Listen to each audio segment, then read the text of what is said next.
Buenas tardes, bienvenidos a una nueva emisión de Portada 24, último programa del año, Llegamos, ya estamos entrando en el 2025, pero bueno, hoy último programa con muchos invitados, con mucha dinámica, la verdad, muy contentos, digo, de hacer esta propuesta semanal y compartirla con todos ustedes de la realidad política, la tecnología, la diplomacia parlamentaria.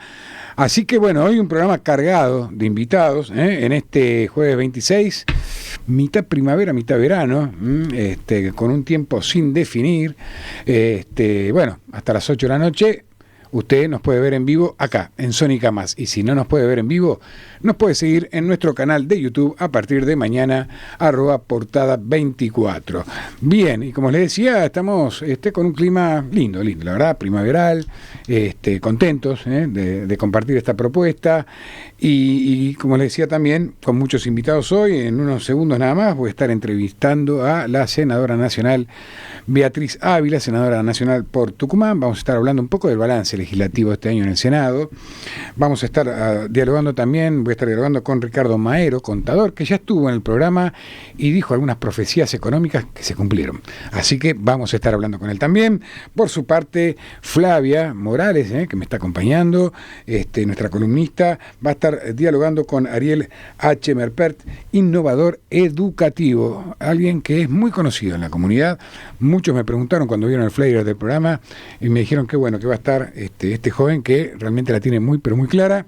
Y vamos a estar compartiendo una entrevista que hizo nuestro otro columnista, Juan de Dios Cincunegui, que se encuentra en Uruguay en este momento, difícil tenerlo en la ciudad de Buenos Aires, que una excelente entrevista que le hizo a Luciano Román, abogado, periodista y secretario de redacción del diario La Nación. Así que bueno, todo eso en este compacto de 2 horas acá, en Portada 24, en esta propuesta que, como siempre digo, analiza la realidad en primera plana. Así que bueno, como les decía, contentos de compartir esta y ya de este programa con ustedes, y ya vamos antes de que termine el programa, Flavia, vamos a estar diciéndole a la gente cómo seguimos el año que viene, porque vamos a seguir, vamos a tener más Portada 24, quizá Portada 25, pero vamos a seguir trabajando y vamos a seguir compartiendo en un año que claramente es un año electoral. Y ahí le pido a nuestro productor si puede abrir el cuadro, así la saludo públicamente a mi compañera Flavia, a nuestra columnista, que se vino muy producida hoy. Muy producida, El otro día la escracharon ahí en un canal abierto, ¿no? Así es, estaban en el shopping. Y bueno, hay que tener cuidado que la gente de la ex AFIP está suelta. Hay que tener cuidado, bueno, ahí está, ya aparece en pantalla entonces. Bueno, Beatriz Ávila en 5 minutos, acá me dice la producción, que va a estar presente. Y te pregunto, Flavia, sobre, porque la verdad que cuando tuve que leí un poco sobre tu invitado, Ariel H., contale un poco a la gente, ¿qué es TED? A ver, contale de qué trata lo que este joven hace también. Ariel es un joven, bueno, ya no tan joven, pero hace mucho que empezó en todo esto de lo que es el mundo de las charlas TED. Las conocemos a nivel mundial. Bueno, él en Argentina es uno de los representantes y bueno, nace, lo va a contar mucho mejor él, ¿no? Cómo nace los clubes TED, no corta ni perezosa. Pude tener el privilegio de ser parte de ese primer pasito que dio, a probar cómo eran, para qué servían, y bueno, en ese momento usted sabe que estaba en el proyecto de la escuela de robótica. Bueno, nos animamos a llevarlo allá y de ahí bajar a las escuelas. Y hoy pareciera como que estamos hablando de hace muchos años, no ha pasado ni 7 años menos. Estamos hablando de que los clubes TED, más allá de poder poner a los alumnos en otro lugar, que no solamente se trabaja la oralidad, la comunicación, cómo expresar una idea, cómo nace una idea, entra el arte, entra la tecnología, atraviesa todo lo que hablamos cuando hablamos de innovación. Es una política pública, usted sabía acá, en Ciudad de Buenos Aires. Bien. Es una política pública y aparte se está trasladando al interior de nuestro país, en Rosario y en Córdoba. Bien. Él lo va a contar mucho mejor, el trabajo Buenísimo. espectacular que se hace con los alumnos. Hay mucha gente. Hoy nos quedó, creo que corta la agenda de este año porque hubo invitados que muy parecido a lo que es también Otro Mundo de Cris Morena, que también nos quedó pendiente, bueno, por un tema. Son agendas complejas. La agenda, y aparte siempre nos quedamos cortos. Yo siempre digo, el programa, hoy lo hablaba con la productora, el programa pasa rápido, el tiempo pasa rápido, el programa también, y muchas veces hay un montón de jugo para sacarle a los invitados, que de pronto no se logra llegar en solamente 20 o 25 minutos de entrevista, pero por lo menos, y es un poco lo que voy a hablar antes de tener la entrevista, la gente lo ve que le damos visibilidad a cosas que pasan y cosas que son buenas en nuestro país, gente que hace cosas muy positivas, muy para adelante, muy para el futuro, que es lo que necesita este país, que de pronto los grandes medios no lo hacen. No. Porque no vende, porque quizá vende más, no sé, un hecho violento o una guerra, y de pronto está bueno poder compartir todo esto con la gente, porque aparte, cuando uno habla con los jóvenes, están al tanto de todo. Quizá mi franja etaria no lo está, pero yo tiro un nombre de todos tus invitados que has traído este año, y lo hablo con mi hija, lo hablo con gente joven, los conocen todos. Por eso digo que es importante darle visibilidad, aunque no podamos tenerlo mucho tiempo en el programa, le estamos dando visibilidad y creo que eso es lo importante. Y un poco también quería, ya que hoy no vamos a tener editorial porque tenemos invitados, tenemos varios invitados, quería un poco también comentar que la verdad que veníamos muy bien con las editoriales, veníamos muy bien en la página con las editoriales, pero me parece que por la fecha en que estamos, ya cerrando el año, la gente ya no quiere más problemas. Vamos a bajar un poco la temperatura, la térmica, y en parte sorprendido por cómo estamos terminando el año en el país. Un año que muchos vaticinaban que iba a ser un año terrible, con cortes, con quema de cubiertas, con gente manifestándose o saqueando supermercados, y sin embargo ha sido un año terriblemente duro. El presidente fue muy claro, lo iba a hacer, se hicieron muchos cambios, pero la gente está acompañando, en general está acompañando, y eso se ve, no lo digo yo, se ve. Se ve. ¿Cuánto hace que no hay un movilero cubriendo un corte en la 9 de julio? ¿Cuánto hace que no hay un movilero cortando un corte en la ruta 3 en La Matanza, o en otra ruta en el sur o en el norte del conurbano? En cierta medida la gente está apostando y aguantando estoicamente con mucha esperanza. Esperemos que... La baja de la inflación hizo que la gente... Una baja de la inflación que se tiene que trasladar, por supuesto, también a la góndola, porque sí, sabemos también que hay muchos que compraron pensando en $1 a 3.000 y les cuesta bajar. Pero creo yo que con el esfuerzo de todos, algunos pequeños cambios se están logrando. La UCA...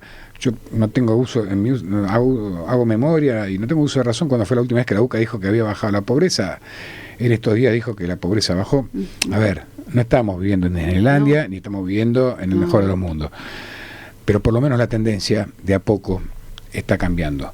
Y si eso lo acompañamos, y si eso lo sabemos ver, bueno, yo creo, porque esto no se trata de un color político, esto se trata de un bienestar para todos. Para todos, con lo cual, me imagino y pienso que el balance en cierta medida es positivo, y si hay acompañamiento por parte de todos nosotros, más positivo va a ser. Quedan muchas peleas que dar, pero yo creo que las está sorteando este gobierno, que empezó con dudas, pero ahora, a partir de mitad de año, creo que lo empezó a hacer muy inteligentemente. Bien, ya estamos entonces en línea con la senadora nacional por la provincia de Tucumán, Beatriz Ávila. Muy buenas tardes, Beatriz.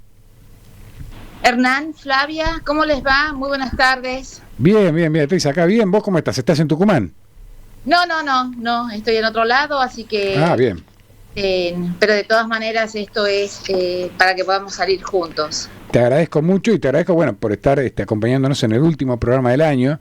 Y la verdad que me pone muy contento de poder compartir con vos algunas cuestiones que la verdad, me lo decía la gente, quedaron pendientes. Y la primera, Beatriz, es, antes de hablar de un poco del balance, de daño y de la gestión, yo vi que fuiste muy clara en tus declaraciones, y es algo que la gente todavía tiene presente, sobre el senador Edgardo Cuíder, que dijiste que no podía volver a pisar el Senado.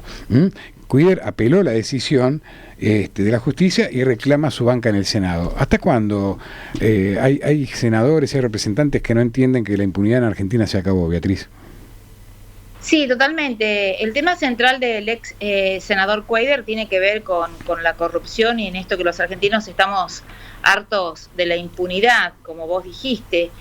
Yo creo que esas imágenes gravísimas, ¿no?, de la mochila de él con más de $250.000, ha calado hondo, y que no solamente era la actitud de él, sino que también, también dañaba la institución del Senado, también dañaba la institución del Congreso, sin lugar a dudas, y creo que en esto había que dar una sanción contundente sobre este tema, y estuvimos divididos porque yo era de la idea de, una suspensión hasta el 10 de diciembre del año que viene, cuando termina su mandato. Nosotros teníamos que ver su inhabilidad moral, la parte, si hay que juzgar penalmente, lo tenía que ver la justicia, tanto paraguaya como argentina, en este caso, pero lo que sí no tenía dudas es que no podía volver más al Senado, no podía estar más en este cuerpo, y que le ha faltado el respeto, como yo decía, no solamente al cuerpo, a la institución, sino también a los entrerrianos que lo habían elegido, y sobre todo a los argentinos, ¿no? Entonces, esto creo que había que ser contundente, y había que dar un mensaje a la sociedad, que hoy hay como un quiebre, también veo esto, Hernán, entre la sociedad y quienes la representamos, ¿no?, entre la política tradicional. Y la gente, cuando no hay transparencia, cuando no hay un mensaje claro, desconfía, por supuesto que desconfía. Y está en nosotros poder recuperar esa confianza, y se lo hace no solamente desde el relato, sino desde los hechos y de las acciones. Perfecto, clarísimo, Beatriz. Pasando a otro ámbito, quizá algo impensado hace un tiempo en nuestro país. Hace unos días Milei agradeció al gobierno de Tucumán, al gobernador Jaldo, por acompañar su gestión. Jaldo, que viene de extracción peronista, Jaldo que, a los que conocemos un poco la historia política de Tucumán, siempre, fue un opositor férreo a algunas políticas, hoy está acompañando en cierta medida la gestión de Milei. ¿A qué lo atribuís esto, Beatriz? Yo creo que el gobernador Jaldo en esto ha sido muy pragmático. La provincia de Tucumán, como muchas provincias, sobre todo la del norte, hay una gran dependencia con el gobierno nacional, y él, cuando asumió, dijo que iba a gobernar para todos los tucumanos, no solamente a los de su signo político, y en esto ha entendido y ha dado señales de que este gobierno necesitaba herramientas para poder cambiar toda esa realidad que veníamos mal los argentinos. Y en esto ha dicho él que, sin bajar las banderas, pero tenía muy claro que había que apoyar a este gobierno, sobre todo lo que tenía que ver con la macroeconomía, ¿no? Estamos a las puertas de una hiperinflación, te acordarás, el año pasado, totalmente, en esta misma época. Y hoy es una realidad distinta, ¿no? Y siempre lo que ha manifestado el gobernador es pensando en la unidad y sobre todo en los tucumanos. Le va a costar algún dolor de cabeza, creo yo, en esto, porque hay un sector del peronismo que claramente no comparte esta decisión, pero no me quiero meter en la interna de otro partido como es el peronista, pero la realidad hoy es que el gobernador ha podido mantener la paz social, que es algo muy importante, ha hecho un ajuste, ha invertido en seguridad, ha invertido en salud, ha invertido en transporte. Por supuesto que faltan muchas cosas por hacer, ha invertido en la obra pública, pero esto significa a las claras que cuando se unen en pos de un bien común, a pesar y dejar de lado las banderías políticas, los resultados están a la vista. Vos sabés, Hernán, que yo no soy libertaria, no soy tampoco peronista, y sin embargo, todo lo que sea para mi provincia, como representante de la provincia de Tucumán, voy a apoyar todas las medidas que sean necesarias, y en esto, hemos dejado de lado las diferencias para ver cuál era lo mejor para Tucumán. Bueno, hoy los resultados están a la vista. Sé que no sos libertaria y sé que tenés una trayectoria legislativa que es muy coherente en el hecho de que acompañás las buenas medidas de este gobierno, porque seguimos tu actividad parlamentaria, pero también cuando hay algo que no te gusta lo decís, y en base a eso te quería preguntar, porque vos le pediste al gobierno nacional que revea los cambios efectuados por el PAMI para acceder a los descuentos de medicamentos, sobre todo obviamente pensando en los jubilados. Sí, por supuesto que he manifestado mis diferencias y mis opiniones, no solamente con ese tema, sino también con el tema de la universidad, con el tema de los jubilados. Yo creo que el Estado tiene que invertir en educación, que es la gran, bueno, en esto sabe mucho Flavia, que es la gran transformadora de movilidad en la Argentina, que si hay algo que nos orgullecemos los argentinos es de nuestra educación y de nuestra salud. Bueno, estas son banderas que las llevamos muy adentro los argentinos. Entonces, cuando tuve que dar mis diferencias también lo dije, y si hay un sector que ha sido muy golpeado, ha sido el tema de los jubilados, no solamente por, bueno, el desfase entre lo que cobra y lo que fue en los primeros meses de la inflación, sino también en esto de medidas que apuntan a los medicamentos. Hoy los jubilados que han entregado toda su vida para el país, o tienen que comer o tienen que comprar medicamentos. Bueno, lo que he solicitado es que se revea esta medida con los sectores vulnerables. Está bien, todos aceptamos que en la macro los cambios están buenos, se está bajando la inflación, bueno, se ha bajado el riesgo país, el tema del dólar, pero bueno, también hoy hay que comenzar a trabajar con la micro, ¿no? Bueno, estuvo la motosierra, como decía el presidente, pero bueno, ahora también hay que tomar medidas políticas de gobierno que apunten a estos sectores que la han pasado muy mal y que hoy necesitan claramente que también el Estado los vea y los atienda. Exacto. Flavia. Hola, ¿cómo estás, Beatriz? Tanto tiempo. Qué gusto de saludarte, Flavia. Un placer hablar contigo y comparto lo que dijo Hernán, lo coherente. Hemos tenido el gusto de compartir bancada con vos y siempre centrada en el bien para los tucumanos. Y en base a esto y a lo que te preguntaba Hernán, ¿vos creés que este ajuste que se ha hecho, el esfuerzo lo han hecho todos los argentinos y yo creo que se ha sentido más en las clases más vulnerables, ¿no? Pero este ajuste de la casta que a las provincias, sobre todo del norte argentino, le falta hacer en cuanto a cantidad de cargos públicos, ¿vos creés que esto se pueda o ves alguna visibilidad para los próximos años de poder tener un Estado más eficiente?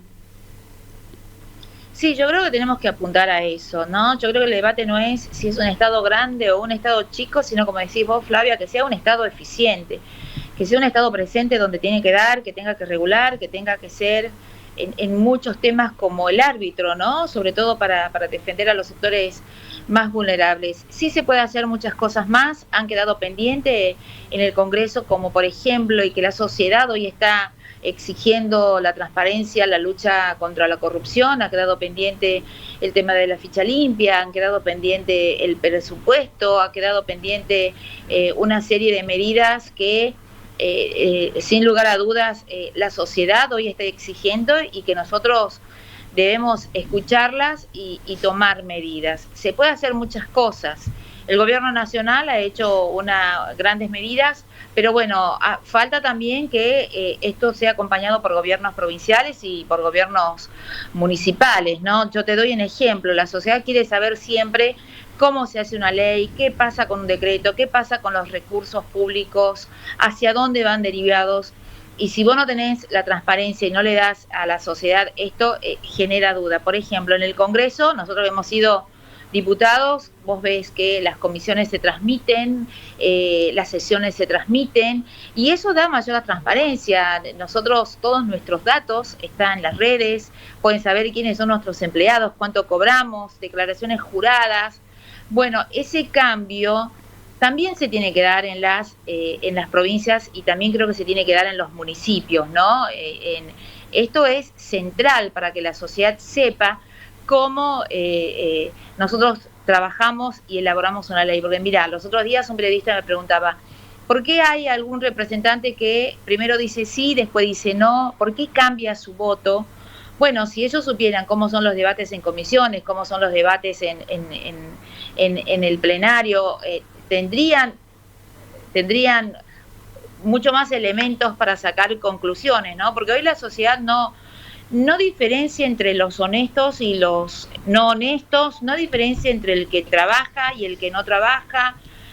Es como que te mete todo en una sola bolsa, ¿no? Pero se puede hacer muchísimo más, como decías vos Flavia, y lo central es la educación, básicamente, y hay algo que también yo siempre vengo insistiendo, es la alimentación. Si nosotros no tenemos una población bien alimentada, y es muy difícil que un niño pueda, cuando va a la escuela, rendir como rinde frente a otro niño que está bien alimentado. Bueno, son cosas que nosotros tenemos que ver. No puede ser que todavía haya escuelas que no tengan internet. No sé si pasa en tus provincias, pero acá en Tucumán hay muchas que no tienen internet. Y entonces los chicos no pueden trabajar, ¿no?, con el tema de la tecnología y con lo que se viene para prepararlos en un mundo laboral futuro, en donde están presentes la tecnología, la inteligencia artificial. Bueno, herramientas que van a tener que saber manejar, pero si no les damos desde pequeño, vamos a tardar un poco más. No solo eso, Beatriz, hay provincias como Entre Ríos que han hecho un censo de infraestructura, ver primero en qué condiciones se encuentran los edificios, porque también es cierto que se han creado muchas escuelas y por ahí no fue estratégico dónde se creaban o cómo fácil es crear, luego mantener es lo más complejo, lo sabes, y la verdad que el gobierno de Entre Ríos está haciendo una muy buena gestión en cuanto al censo de infraestructura. Creo que es el ABC para empezar a hablar de educación, de tecnología. Obviamente que coincido con vos, la alimentación es clave. Un chico que no está bien alimentado es imposible que piense, es imposible que aprenda. Así que bueno, quizá esas dos patas de la mesa están un poco flojas y habría que ajustar un poco más, ¿no? Darle un poco más de importancia. Sí, ojalá que en el Congreso el año que viene podamos seguir trabajando como lo hemos hecho este año. Nosotros no hemos parado desde diciembre del año pasado hasta ahora, ¿no? Desde la ley ómnibus, la ley base, el RIGI, jubilaciones, educación, boleta única, bueno, muchísimos temas y han quedado pendientes varios, pero bueno, ojalá que esta actividad, esta impronta que se le ha dado no pare y podamos tratar estos temas que vos decís y que a la gente le interesa y que bueno, la gente lo está pidiendo. A ver, Beatriz, última pregunta para dejarte tranquila, descansando.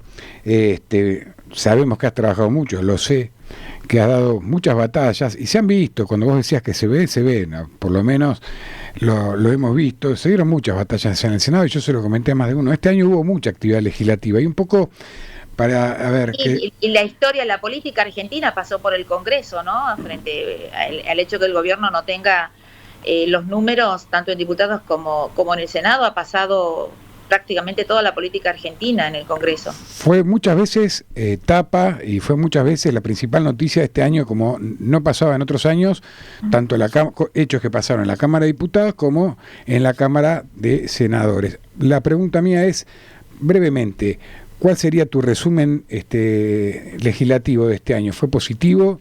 ¿Quedaron muchas cosas pendientes? ¿Cómo fue, Beatriz?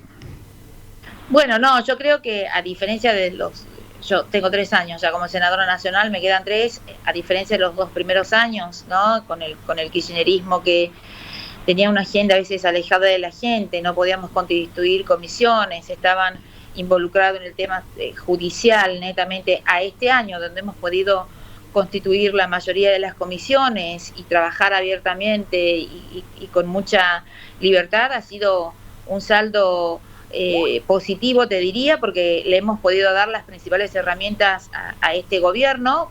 No ha sido fácil, ha sido producto del consenso, del diálogo intenso, pero bueno, con mucha responsabilidad de que había que darle las herramientas a un gobierno que recién arrancaba, como se lo ha hecho con todos los gobiernos.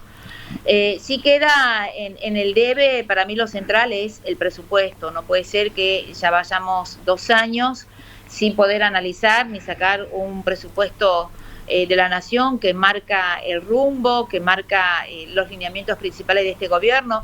Sabemos que, el presidente siempre lo ha dicho, el déficit cero, eso sigue como línea, pero hay muchos temas más que tienen que ver con la gobernabilidad, las relaciones con las provincias, los municipios, cuáles son las obras principales que van a dar reactivación, el crecimiento del país, lo que tiene que ver con volver de nuevo a recuperar el trabajo, bajar los índices de desempleo, los jubilados, como te decía vos. Bueno, esos son temas que han quedado pendientes y que esperamos que a partir del 1 de marzo, que comenzamos con las ordinarias, nos aboquemos a este tema. Aunque va a ser también complicado, porque en años electorales vos sabés que a veces esto reduce la actividad legislativa, porque cada uno de nosotros tenemos que seguir militando y apoyando las ideas en las que creemos con mucha convicción en nuestras provincias. Beatriz, muchísimas gracias por estar en Portada 24 y con Flavia te deseamos un excelente fin de año y que sigan los éxitos en la gestión. Un saludo a la familia también, obviamente. Bueno, muchísimas gracias, Hernán. Sé que también tenés acá tu corazón, medio corazón en Tucumán. Así que, desearles para ustedes también un feliz año. ¿Vas a continuar el año que viene con este programa? Vamos a continuar. Ah, buenísimo. No vamos a dejar respirar a la clase política, Beatriz. No, me parece excelente. Bueno, les deseo para ustedes también un 2025 lleno de buenas noticias, ¿no? Con paz, con trabajo para todos. Y es importante esto, lo que hacen ustedes, para que la gente conozca, ¿no? En lo que uno trabaja. A veces los que estuvimos en cuerpos colegiados, a veces sabemos que tiene como una mala prensa, pero en realidad se trabaja mucho. Flavia trabajaba mucho como diputada, Hernán también, vos, dábamos grandes batallas y por ahí esos temas no se ven, así que el trabajo de ustedes es central. Así que muchas gracias, como siempre, y a disposición de ustedes. Muchas gracias, Beatriz. Hasta luego. Que tengan buenas tardes. Buenas tardes. Y así pasaba entonces Beatriz Ávila, senadora nacional por Tucumán, que fue compañera de usted, fue compañera mía. Excelente persona. Sí, sinceramente sí. Aparte, más allá de compartir un espacio, ella siempre bregando por los intereses de su provincia. Como debe ser. Que era no. Como debe ser. Bien, 34 minutos pasaron ya de las 6 de la tarde. Vamos a una breve pausa y ya venimos con la entrevista de nuestra columnista Flavia Morales. 6 minutos pasaron ya de las 6 de la tarde, programa dinámico, el de hoy en Portada 24, y recordá en YouTube, @Portada 24, ahí vas a ver el programa grabado, los shorts, vas a conocer a los invitados y las entrevistas, las mías, la de Flavia Morales, la de Juan de Dios Incunegui, todo en @Portada 24, nuestro canal de YouTube. Bien, pero vamos a dar continuidad con el invitado de nuestra columnista Flavia Morales. Flavia. Estamos llamando. Ahí está. Susana. No se me quede callada que... No. Si no, se me van, acá se van los oyentes. Ahí está. Hola Ariel, ¿cómo estás? Buenas. ¿Escuchás bien? No se escuchó. ¿Sí? Sí, se escucha bien. Acá estoy con Hernán Berizo, quien es el locutor del programa, del cual yo te contaba que tenemos una columna de innovación, tech, un poquito de todo esto que por ahí a veces no es muy visible. Te lo presenté y acá con nosotros tenemos a Ariel H. Merver, que la verdad es un placer. Sé que tiene una agenda recontra ajustada, innovador, educativo, director ejecutivo TED por el Río de la Plata y Clubes TEDx Argentina. ¿Qué significa todo esto, Ariel? Significa que hago cosas muy divertidas en general. Pero en líneas generales significa que lo que hago es dentro de un ecosistema, que es el ecosistema de TED, que tal vez algunos de ustedes hayan visto alguna vez alguna charla TED, que son esas charlas cortas, cortas, depende de con qué vara ser mía, ¿no? Pero son charlas de gente que está haciendo cosas increíbles, que los ayudamos a contar ideas para ayudar a otras personas a que esas ideas los inspiren y les permitan les permitan pensar de una manera distinta.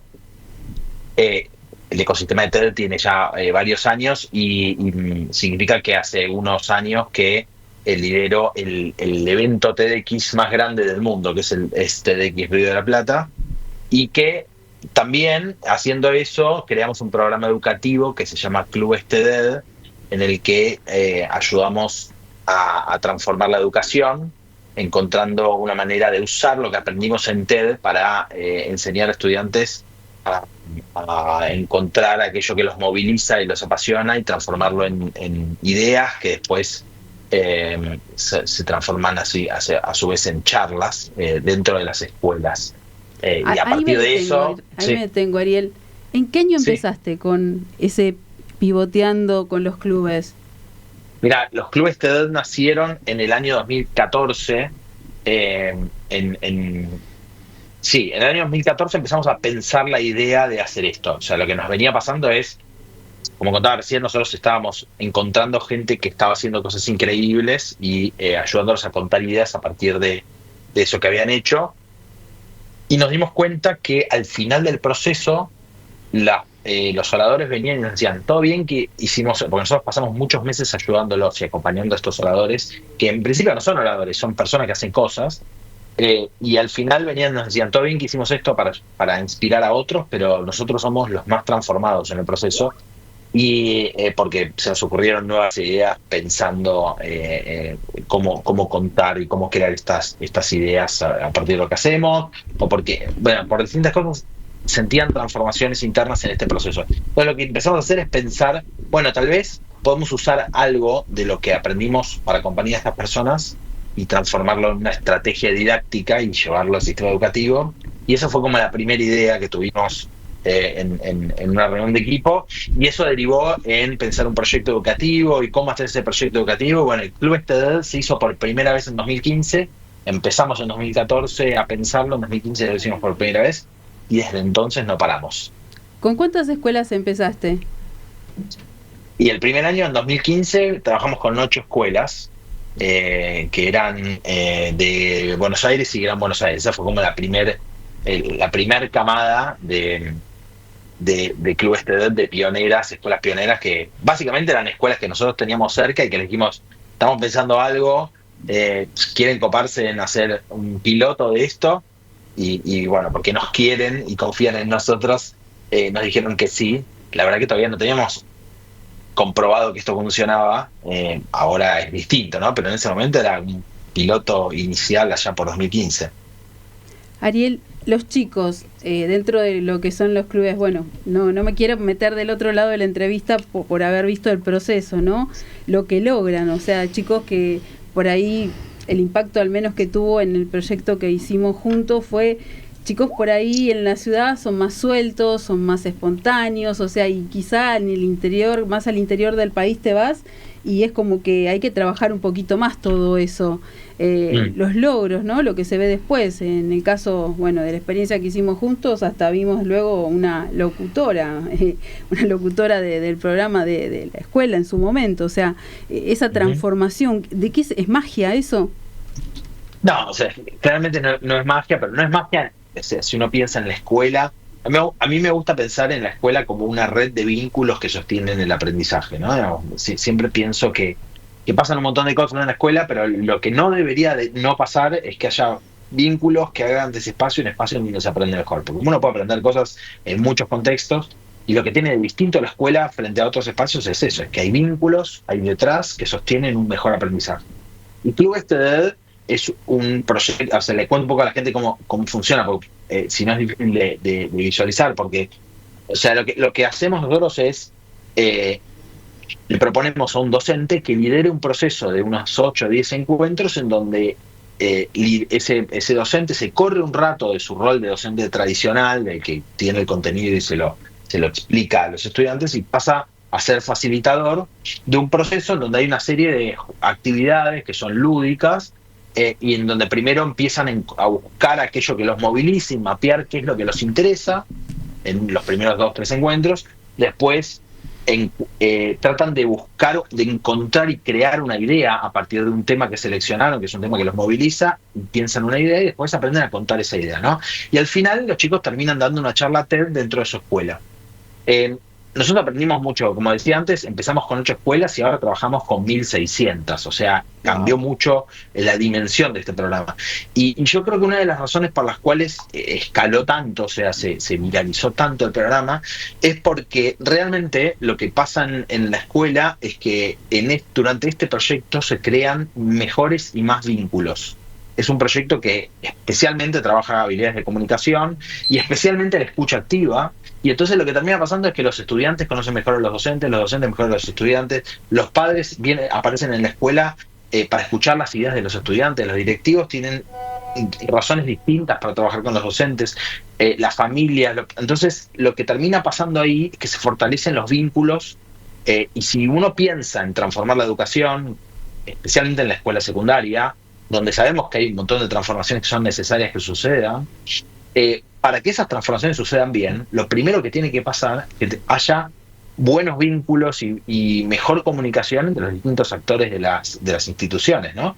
Y este programa provoca eso, además de enseñar habilidades de comunicación de manera específica, o sea, un pibe termina dando una charla en un auditorio de su comunidad educativa en donde elaboró una idea, puede comunicarla, etcétera. Aparte de pasar eso, lo otro que pasa es que se provocan mejores vínculos y esos vínculos generan una mejor experiencia de aprendizaje, no solamente haciendo este programa, sino haciendo las otras cosas que hay que hacer en la escuela.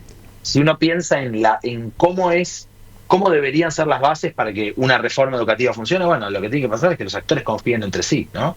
Bueno, esto es un poco lo que pasa ahí. Complicado. ¿Y a vos qué te inspiró a involucrarte en educación, pero desde este costado, ¿no? Con los clubes. ¿Qué fue lo que te movilizó? La verdad, o sea, yo venía trabajando en educación y en innovación educativa de antes, ¿no? Yo tuve la suerte de estar en un lugar, yo trabajaba en la escuela ORT, en el momento en donde apareció Internet en el aula. Era un lugar un poco, o sea, muy interesante para estar, porque es una institución que hace innovación educativa desde hace muchos años, en donde la tecnología es moneda corriente y en donde siempre hay como unas ganas de meterse y explorar cosas nuevas. Yo me acuerdo que en la época de la gripe aviar, que fue como nuestra primer probadita de que podía haber una pandemia, pero fue como algo más contenido, duró como unos 15 días.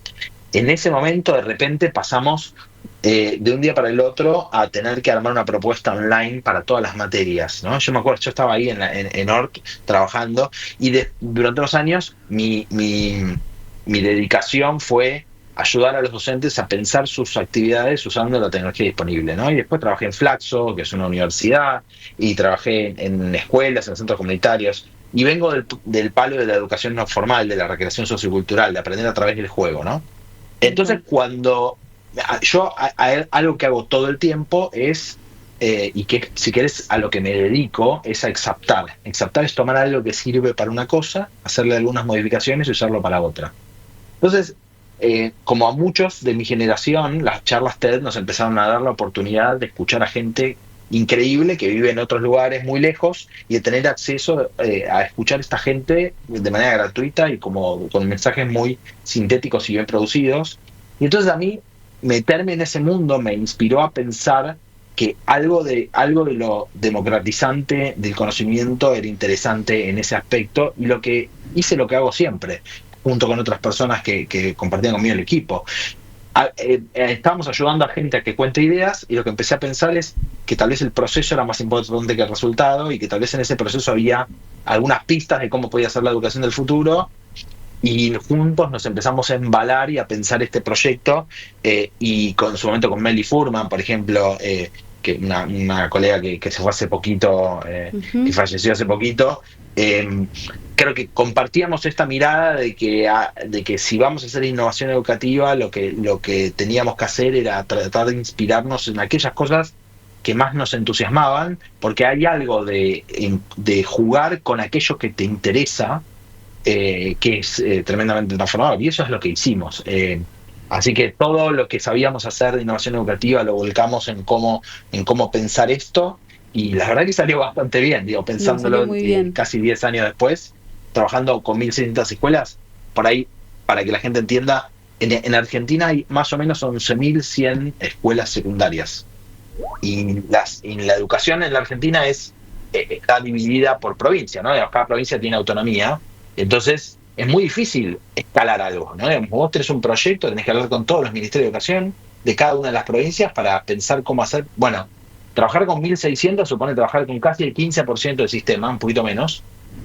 Es un montón. No hay otros ejemplos de esto. Ariel, porque hay, o sea, es como que pasó todo muy rápido, en muy poco tiempo y muchos cambios, ¿no? Y hay palabras muy fuertes, porque hace poquito, bueno, nos encontramos en un evento en la legislatura y yo te decía, Ariel, ¿cómo es esto de que es una política pública en Ciudad los clubes TEDx? Contame un poco, porque no es tan sencillo que un proyecto se convierta en una política pública. Bueno, a ver, nosotros veníamos haciendo clubes TEDx ya hacía unos cuantos años en todo el país. Básicamente la escuela que quería participar se anotaba y participaba. Es gratuito para las escuelas, para los estudiantes, para los docentes, con lo cual digamos, muchas escuelas se inscribieron en todas las provincias argentinas. Hay clubes TEDx sucediendo en todas las provincias de Argentina. Pero una cosa es que haya escuelas salpicadas en distintas partes del país y otra cosa es que realmente llegue a los lugares más recónditos de cada uno de esos distritos educativos.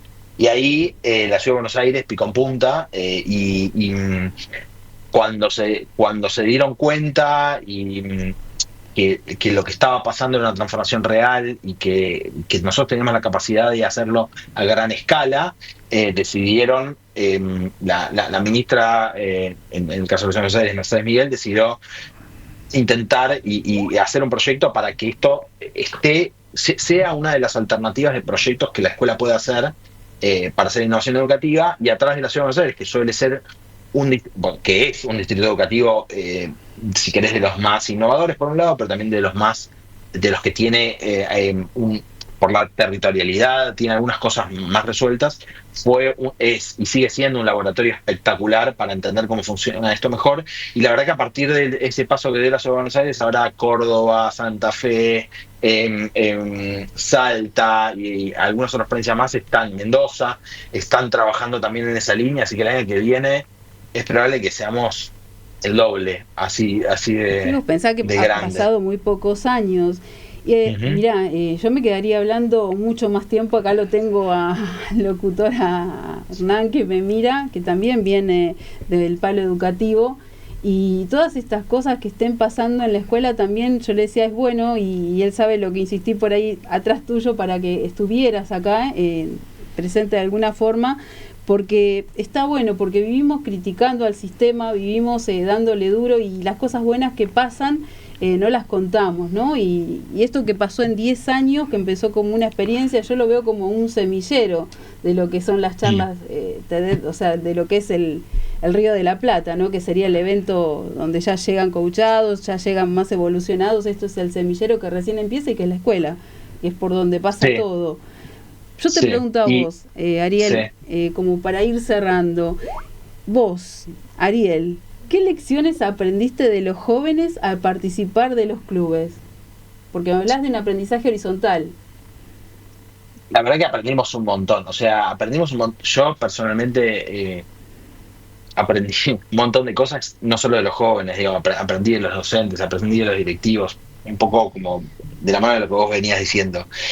Yo creo que todos tenemos la sensación de que al sistema educativo le hacen falta cambios. Y creo que estamos todos de acuerdo en eso. Los docentes, los directivos, todos sabemos que la escuela secundaria especialmente ya no le habla a los adolescentes, porque los adolescentes cambiaron y también la sociedad cambió. Hay una crisis en esa situación, ¿no? Y todos sabemos eso. Y la pregunta es cómo hacer, ¿no? Porque decir que hay un problema es algo fácil de decir, pero cómo resolverlo es algo muy distinto. Y yo creo que una de las cosas que me mostraron los pibes y las pibas y los docentes es que que para que las cosas sucedan bien tenemos que meter algunos goles. Si no metemos algunos goles, nadie confía en que la cosa puede ser mejor.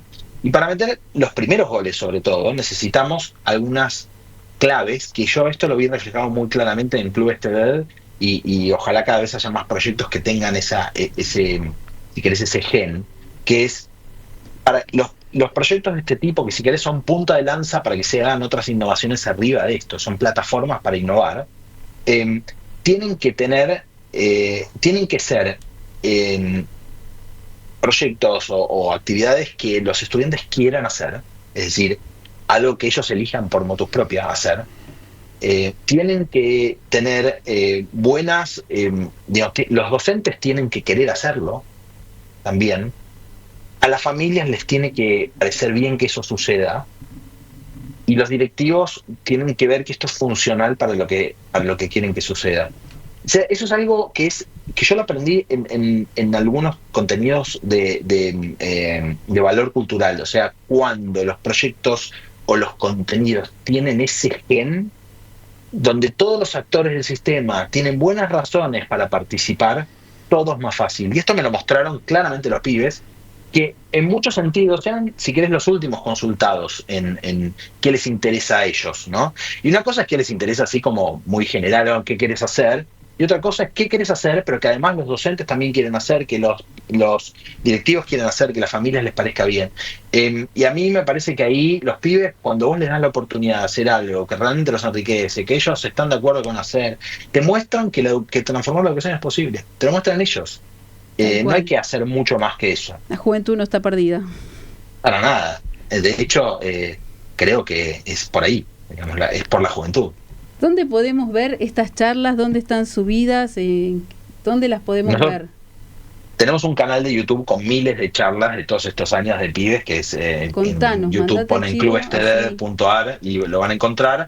Pero también los invito a todos a entrar a nuestro sitio, que es clubestd.org. Ahí van a encontrar una explicación del proyecto, van a entender qué es, y también van a encontrar algunas charlas que nosotros fuimos como seleccionando y curando, porque son miles las otras y es difícil navegar a veces eso. Lo van a encontrar ahí una sección de charlas con algunas charlas que están espectaculares, y obviamente en nuestras redes sociales, clubestd.ar. En Instagram van a ver charlas, reels, las últimas cosas que estamos haciendo, así que ahí pueden ver todo. Si son Ariel, docentes, si son estudiantes, vengan, porque ahí para todos. Un docente no puede dejar de leer si quiere innovar. Un libro que un docente, hay un montón, no me hagas quedar mal. Te podría decir Enseñar Distinto, de Meli Furman. Me parece que es un libro fundacional de una rama, seguro. La verdad que el otro día estaba sentado en un bar y vi una chica que se sentó a tomar un café y se puso a leer ese libro. Me parece, me llenó el corazón de alegría. Meli Furman fue cofundadora del Club STD, como dijimos, se fue hace poquito. Ese es el libro para mí que la transformó en una prócer de la educación en América Latina. Y después un montón, o sea, vos no me dejes irme de acá sin decir que Educar en Tiempo Sintético, que es un libro de Melina Masnata, que además es mi esposa, pero que realmente es, si Enseñar Distinto es una idea hacia atrás. Mel abrió estas entrevistas. ¿Cómo? Y vos lo estás cerrando. Este es nuestro último programa y lo estás cerrando vos. A ver, ¿cómo se llama? Que repita el nombre del programa, del libro. El libro Enseñar Distinto de Melina Furman yo creo que es como fundacional para entender esta perspectiva de la educación. Y Educar en Tiempos Sintéticos de Melina Masnata es para mí un libro recontra interesante para mirar la educación con perspectiva de futuro, cruzado por la inteligencia artificial. La verdad que son dos obras maestras. Agradecerte enormemente, porque sé que hiciste todo el esfuerzo para que un jueves, y bueno, se dio que es el último jueves, nuestro último programa, y es un lujo.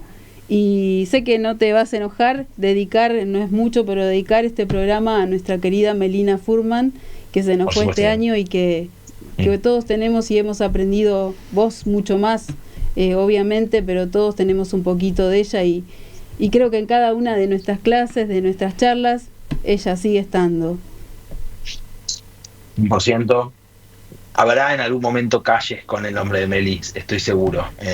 Ojalá que así sea, pero por los que la conocimos la atesoramos mucho. Así que gracias por esa dedicación y bueno, muchas gracias por invitarme también.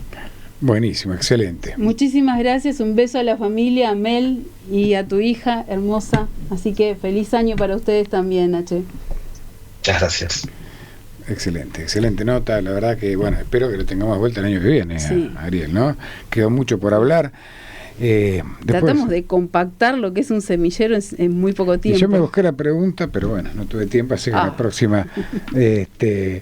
Bien, y dijo algo y repitió algo de lo que hablaba el otro día Sergio Siciliano acerca de lo que es la escuela secundaria y la falta de atracción, de lo poco atractivo que es la secundaria para muchos alumnos. Pero bueno, la verdad que la felicito, muy buena nota. Interesante y bueno, y cerrando el año, obviamente. Un minuto, para las 7 de la tarde, entramos en rotativo y ya volvemos con más Portada 24, entrevistando a Ricardo Maero y vamos a hablar un poquito de economía. Así es. 5 minutos pasaron ya de las 7 de la tarde, estás en Portada 24, estás en Sónica Más, segundo bloque, para seguir con las entrevistas, con la información en que es el último programa de este año de Portada 24. Ahora vamos a estar hablando en unos segunditos nada más con Ricardo Maero, que ya estuvo en el programa hablando de economía, de números, y la verdad es medio como Nostradamus, digamos. Muy didáctico. Sí, no, aparte de ser didáctico, la pegó bastante. Así que bueno, ya lo tomamos como un poco nuestro gurú en lo económico. Vamos a estar dialogando con él en todo esto que tanto le importa a la gente, que es cómo va a seguir la economía. Y hablar de cómo va a seguir la economía en un país como Argentina es complicado. Pero bueno, me parece que la cosa se viene piloteando bien, o por lo menos este año se viene piloteando bien después del desastre que había dejado el kirchnerismo, con lo cual vamos a estar hablando entonces en segundos nada más con Ricardo Maero sobre todo el tema económico, de lo que pasó y de lo que se viene en nuestro país. Ya está en línea entonces Ricardo Maero, muy buenas tardes. Hola Hernán, ¿cómo estás? Bien, Ricardo, muchas gracias por estar acá en Portada 24 y bueno, un poco recién estaba hablando de que bueno, muchas de las cuestiones que vos venías vaticinando en programas anteriores se cumplieron, con lo cual antes de arrancar a hablar pura y exclusivamente de economía, te quería consultar porque lo vi en las redes y lo sé porque me lo has dicho. Te he visto recorriendo escuelas, dando charlas sobre educación financiera. ¿Cuán es importante es que los adolescentes entiendan sobre esta temática, Ricardo?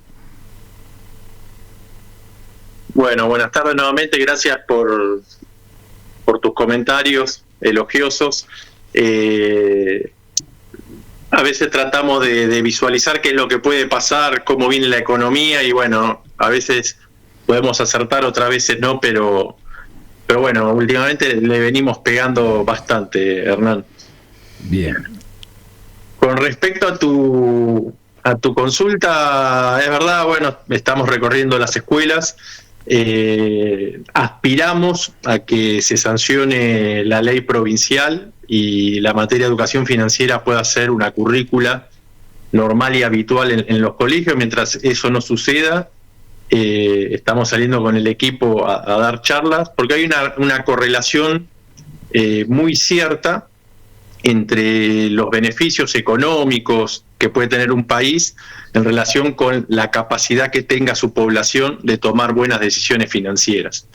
Entonces, yo siempre digo, así como desde chicos tenemos que aprender sobre seguridad vial, cómo manejarnos en las calles, en los autos y demás, también tenemos que tener educación financiera, ¿no? Cómo sacar un préstamo, si es bueno o malo endeudarse, cómo saber qué es una tasa de interés activa, qué es una tasa de interés pasiva. Sobre todo en estos últimos tiempos con los adolescentes hay un problema que es el tema de la ludopatía, ¿no? Y hay otro problema también que han proliferado muchos esquemas Ponzi, ¿no? Donde precisamente es un caldo de cultivo en poblaciones que no tienen conocimientos financieros y sobre todo en los chicos, creyendo por ahí que a través de una apuesta o de un esquema Ponzi de donde yo pongo y voy sacando, me puedo hacer rico de un día para el otro. Y la verdad que nadie se hace rico de un día para el otro, que hay que tener una planificación financiera para ir aumentando el capital y poder vivir dignamente, ¿no? Bien, Ricardo, no sé, sobre este tema, porque después paso a lo económico. ¿Tiene alguna pregunta usted, Flavia? ¿Cómo le va? ¿Cómo está? Buenas tardes. Hola, Flavia. Pero bien, te escuchaba hablar. Y me quedé pensando, ¿no? Una ley de educación financiera, y ¿no es más sencillo sentarse con el equipo de educación, con el ejecutivo, para hacerlo más operativo? Porque no hace falta las competencias del Congreso para incorporar en un diseño curricular educación financiera. Claro, bueno, ahí por ahí en ese sentido ustedes son los expertos, pero hoy por hoy, de hecho a nivel nacional María Eugenia Vidal lo está impulsando. En Chubut se sancionó y hoy en Chubut la materia de educación financiera está en las currículas. En la provincia de Buenos Aires se está trabajando en la legislatura. De hecho, el proyecto creo que lo presentó una diputada del Frente de Todos. O sea, esto es transversal a la política. Lo bueno es que hay un entendimiento de más allá de los espacios políticos, de entender que esta es una necesidad, ¿no? Claro, para que cobre más fuerza. Pero bueno, exacto. Pero bueno, ojalá sea a través del Ejecutivo, del Legislativo, ojalá que pronto podamos tenerlo. Empezar con un proyecto, empezar con algo ya, porque si esperamos que todos los diputados se pongan de acuerdo, perdón. Exacto, sí, y después los senadores, ¿no? Tal cual. No, muy bueno, yo felicitarlo, la verdad que... No, pero está bien la consulta, todo suma, porque aparte yo sé el interés que tiene Flavia, que siempre estuvo con todos los temas educativos y está con los temas educativos. Educación financiera es clave. Desde por eso cuando yo lo vi a Ricardo, que está haciendo docencia en distintas escuelas del conurbano, sobre todo. Desde chiquitos, diría yo, desde los primeros grados, o sea, con los contenidos básicos. Claro, porque vos sabés que hay un tema, que el dinero es un tema tabú en las familias, ¿no? Seguramente tenemos el recuerdo de nuestros padres diciendo no hablemos de dinero adelante los chicos, ¿viste? O, adelante los chicos de esto no se habla, lo tenían que hablar ellos en privado. Y la verdad que hay que desmitificar eso, y debe ser todo lo contrario. Los chicos deben tener participación, o sea, que sepan el costo que tienen las cosas, decir, bueno, nos queremos ir de vacaciones, bueno, para eso hay que ahorrar. Queremos festejar un cumpleaños, bueno, para eso hay que ahorrar. Que vayan al supermercado, que comparen precios, que se acostumbren a hacer anotaciones. Con los chicos también hablamos mucho de lo que son los gastos hormigas, ¿no? Los gastos hormigas son esos gastos que ninguno los contempla porque están por debajo del radar, pero que si uno después hace la cuenta en el año, gastó un montón de dinero. El cafecito o los 2 cafecitos por semana antes de entrar al trabajo que me tomo en el bar, o cuando voy al club, de paso me tomo un helado en la esquina. Bueno, si uno hace el cálculo de cada uno de esos helados, de esos cafecitos, que por ahí, digamos, los podría haber evitado, a fin de año es una suma considerable que si uno lo hubiese invertido, tendría un rédito mucho mayor, ¿no es cierto? Entonces, empezar a concientizarlo sobre el ahorro y la capacidad de inversión. Bien, Ricardo, bueno, y ahora te quiero proponer un ping-pong económico, para que vos respondas, pues, serlo extenso o corto, sobre temas que hemos hablado y que yo sé que vos seguís atentamente. Primera, dólar 2025. Sí. ¿Cómo lo ves? Bueno, parece ser que viene un tiempo de paz cambiaria, ¿no? Precisamente hoy fue un día medio movido en estas últimas semanas. El dólar viene un poco picado, como se dice en la jerga, pero bueno, hay una revalorización del dólar a nivel mundial. Tenemos como vecinos a Brasil, que están sufriendo una crisis, pero yo creo que el dólar no va a tener sobresaltos en el 2025. Van a entrar muchos dólares del exterior, ya consolidando lo que es el RIGI, más inversiones que van a entrar, con lo cual es un mercado de oferta y demanda, ¿no? O sea, en la medida que entren dólares, el precio va a tender para abajo, así que no creo que sea algo para preocuparse el dólar. Bueno, ya me respondiste también las inversiones que te iba a preguntar para el 2025, y ahora te pregunto, inflación 2025. Mira, lo que el gobierno estima es entre un 20 y un 30%. Yo lo veo viable. O sea, este año vamos a cerrar en 120, pero ya lo habíamos hablado en el reportaje, la nota anterior, que el gobierno estaba pensando en bajar el crawling peg, que es esta evaluación mensual que hace, o mejor dicho, diaria, pero que al cabo de un mes está en el 2% mensual. Como la inflación ya está en el 2,5, Milei había dicho que si 3 meses se mantenían estos niveles, esas micro devaluaciones iban a ser del 1 mensual. Con lo cual eso va a ayudar también a que la inflación descienda más rápidamente. Con lo cual yo acompaño la estimación de entre un 20 y un 30% para el año que viene. ¿El riesgo país va a seguir bajando? Bueno, eso la verdad que fue una sorpresa, ¿no? Yo también había hecho un videíto hace unos meses, un poco comentando qué es el riesgo país, y en ese momento yo decía, estábamos en 1100, que ya era un avance impresionante porque hemos llegado a tener 3000 de riesgo país, ¿no? Con Alberto Fernández. Y hoy está en 600 y algo. O sea, está bien, Uruguay tiene 200, Brasil, Uruguay, Chile andan en 200, Uruguay tiene 100. Uruguay es el país de la región que menos tiene, o sea, nos falta muchísimo, pero el descenso en estos meses fue drástico, ¿no? Así que esperemos seguir en esa línea.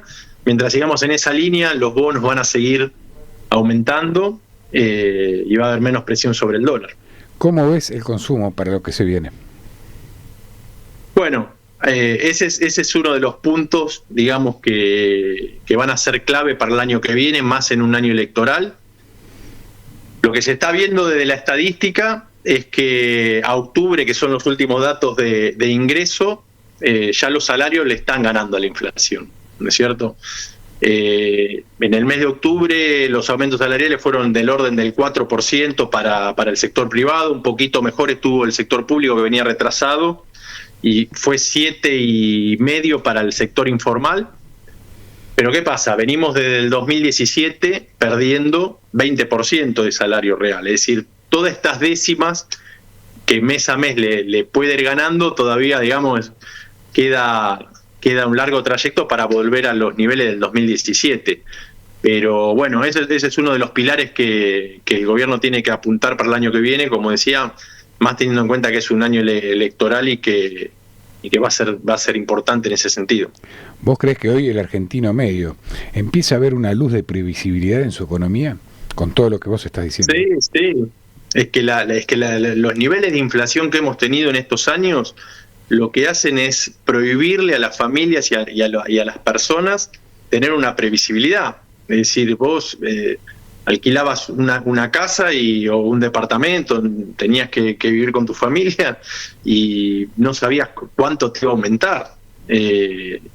O mejor dicho, sabías cuánto te iba a aumentar, pero que iba a ser más del 100%, y bueno, y generaba esa distorsión entre los dueños de los inmuebles, que por ahí no los querían alquilar, porque tenían miedo de que al cabo de un periodo se quede desfasado, pero también al inquilino le daba miedo por no poder afrontar el costo, ¿no? A medida que la inflación baja, que los salarios empiezan a recuperar, empieza a aparecer esa previsibilidad de decir, che, bueno, tengo un manguito, lo puedo destinar a ahorrar, lo puedo destinar a este gasto que tenía previsto, pero y en la medida que baje la inflación, esto va a continuar. Hace pocos días pasó algo que es como el cometa Halley en nuestro país, que se eliminó un impuesto, el impuesto país. ¿Cómo afecta esto a la economía argentina y a los argentinos en general? Bueno, en realidad a los argentinos los favorece, ¿no? Siempre que se saque un impuesto es bueno para la sociedad. En ese sentido, el gobierno planteó esta idea de ir hacia un proyecto donde sean 6 o 7 los impuestos nacionales que rijan, ¿no? Que un poco también, salvando las distancias, nosotros en Almirante Brown con las tasas municipales venimos planteando lo mismo.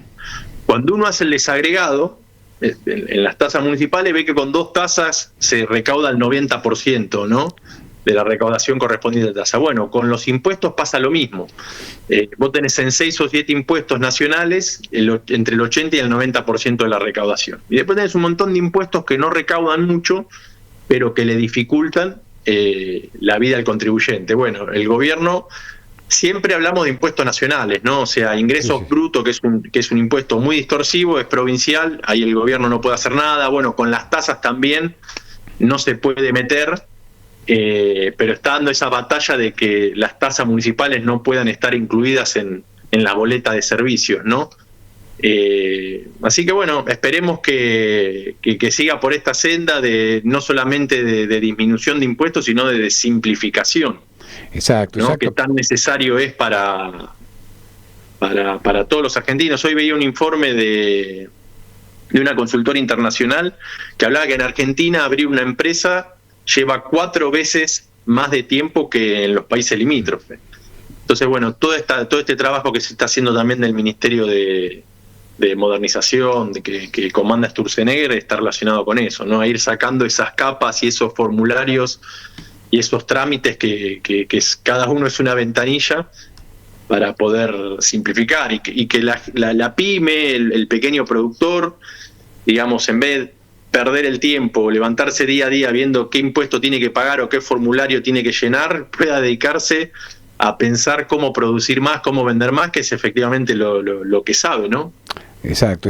Bueno, lo escuchamos de Sturzenegger hace un tiempo porque se malinterpretó esto de que se salió a decir en algunos medios que iban a eliminar, el gobierno iba a eliminar 90 impuestos, que no era tan así, es como decís vos, se iba a reacomodar, eliminar la burocracia, los costos también, porque claramente son más ventanillas abiertas y más burocracia, como bien decís vos, para la gente. Y ahora un poco también y mezclado con la política, porque aparte de vos ser contador y saber mucho de economía, también caminás los distintos barrios del conurbano. Me ha pasado de mucha gente de escuchar no solamente opositores, sino algunos que hasta parece que quieren que le vaya mal al gobierno, decir, bueno, el primer año era lógico que le iba bien a Milei, a Macri también, el primer año le fue bien, pero vas a ver que ahora el segundo año se le va a complicar, no va a ser tan bueno en lo económico, porque a Macri también le pasó, el primer año fue bueno y el segundo fue malo. ¿Qué le dirías a la gente que piensa de esa manera? Yo creo que ahora hay un cambio de paradigma. El primer año de Macri, yo diría más bien el segundo, el 2017 fue mejor que el 2016, pero estaba sentado sobre otros cimientos, ¿no? Que eran los cimientos del gradualismo, de decir, bueno, nosotros somos conscientes que hay que reducir el déficit fiscal, pero el mecanismo para reducirlo era ir gradualmente y en el mientras tanto cubríamos esa diferencia vía endeudamiento. Entonces eso lo que hacía era que entren capitales, eso hacía que el dólar tire para abajo, y yo siempre digo, el recuerdo que queda es todos tenemos esa imagen del rabino Berman llegando a Ezeiza con 2 televisores de Chile porque era muy barato, ¿no? Esta vez es diferente, o sea, la historia nos dio otra oportunidad de decir, vamos por otro camino. Y este es el camino del equilibrio fiscal, es decir, de no gastar más de lo que recaudamos.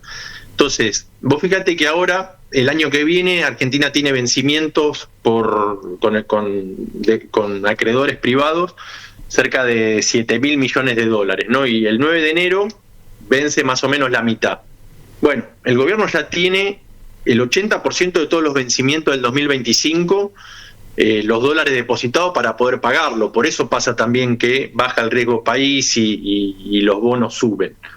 Y esos dólares, ¿cómo se consiguieron? Si el gobierno anterior dejó reservas negativas. Bueno, los consiguió desde el momento que vos recaudás más de lo que gastás, tenés un superávit, con ese superávit comprás los dólares, los ahorrás para después pagar.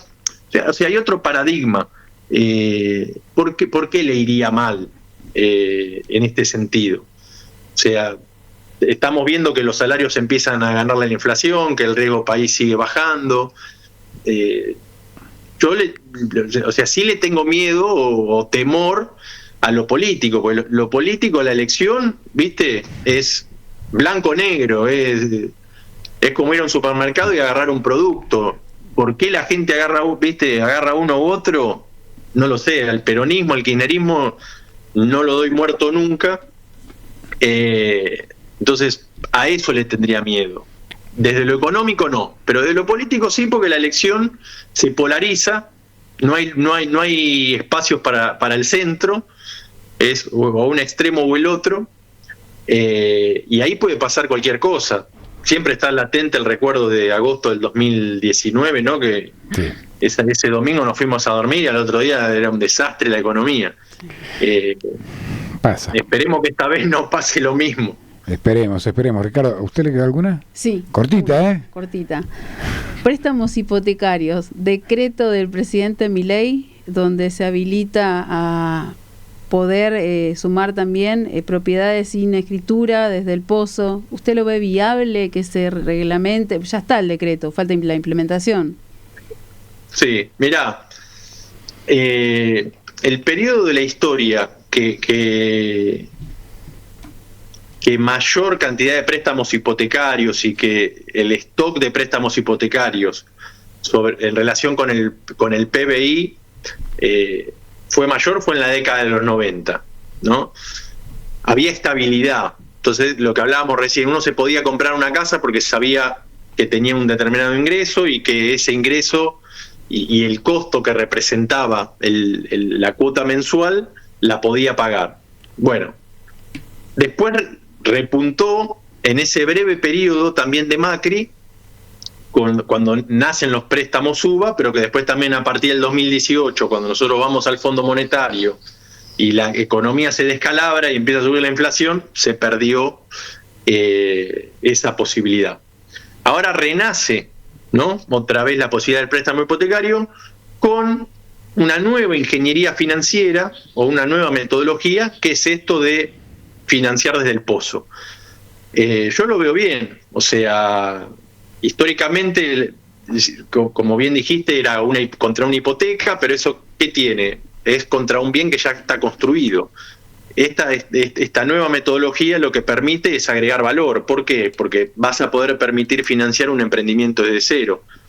Sabemos que la construcción es uno de los sectores más postergados, que cayeron mucho, más del 20%, sobre todo por la eliminación de la obra pública. Entonces, esto sería un motor no solamente para reactivar la economía, sino para permitirle a millones de familias de poder acceder a su Hay mucha ilusión casa, ¿no?, en la calle sobre este tema, y por ahí la gente lo ve a uno en los medios de medio de comunicación y bueno, pregunta, hay mucha ilusión.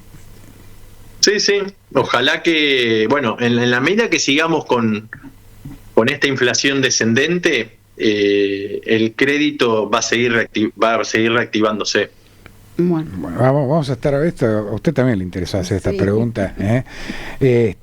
La verdad que hay muchos temas para tocar, muchos temas para abordar, pero como siempre digo, algún día tiene que venir al piso, Ricardo, así estamos un ratito más hablando de economía. Bueno, acertó todo lo que dijo. Sí, no, pero por eso digo, es el gurú ya, nuestro gurú, en lo económico, que la verdad no es fácil, no es fácil en este país acertar como acierta Ricardo. Bueno, Ricardo, desde ya agradecidísimo y espero tenerte, vamos a seguir el año que viene con el programa, tenerte algún día en el piso, hablando más extensamente de todo lo económico, y esperemos que también estemos hablando de un país que va creciendo y de una Argentina que va saliendo adelante. Así que te agradezco tu intervención, tus comentarios, tus respuestas, y bueno, espero tengas un feliz año y bueno, tenerte pronto nuevamente en el programa. Bueno, lo mismo para ustedes, muchas gracias por su generosidad, y el año que viene, la primera vez o la próxima entrevista la hacemos ahí en el piso. Lo voy a visitar. Ahí está, buenísimo, excelente. Así que no. Excelente, Ricardo. Bueno, muchas gracias, y ya entonces nos despedimos deseándote feliz año. Y bueno, y así pasaba entonces Ricardo Maero, la verdad que viene acertando todo. Así es. La verdad que yo soy de Boca. En cualquier momento le aviso y le digo a Ricardo, por favor, que me diga a ver si salimos del pozo o no salimos del pozo. Bueno, Ricardo, te dejamos, te liberamos entonces, agradecido por estar en Portada 24, y seguramente en pocos días, en el año próximo, nos estamos viendo hablando de economía. Feliz año. Nos vemos. Feliz año, nos vemos. Bien, 28 minutos, pasaron de las 7 de la tarde. Usted quería saber de crédito hipotecario. No, pero se pregunta. No, está bien, aprovechó. Mire, me dejó. Sí, hay muchos jóvenes. Le iba a preguntar, no tanto. ¿Plata en plazo fijo o colchón? Me quedó pendiente, se la pregunto en la próxima. Bueno, vamos a ir al corte porque viene la entrevista que le hizo nuestro otro columnista, Juan de Dios, al secretario de redacción del diario La Nación, abogado y periodista. Así que bueno, ya, y es una extensa entrevista, así que bueno, va a estar conversando Juan de Dios con Luciano Román cuando volvemos a la pausa. Estos pasaron ya de las 7 de la tarde en este día primaveral en la ciudad de Buenos Aires y bueno, ya entramos de lleno con la entrevista que le hizo nuestro columnista Juan de Dios Cincunegui al abogado, periodista y secretario de la redacción del diario La Nación, Luciano Román. Vea la entrevista porque realmente es muy, muy interesante. Vamos a la entrevista entonces. Bueno, muy buenos días a todos. Otra vez estamos en un programa de Portada 24, aquí en vísperas del Año Nuevo y ya habiendo pasado la Nochebuena y Navidad. Tenemos un invitado de lujo que es Luciano Román.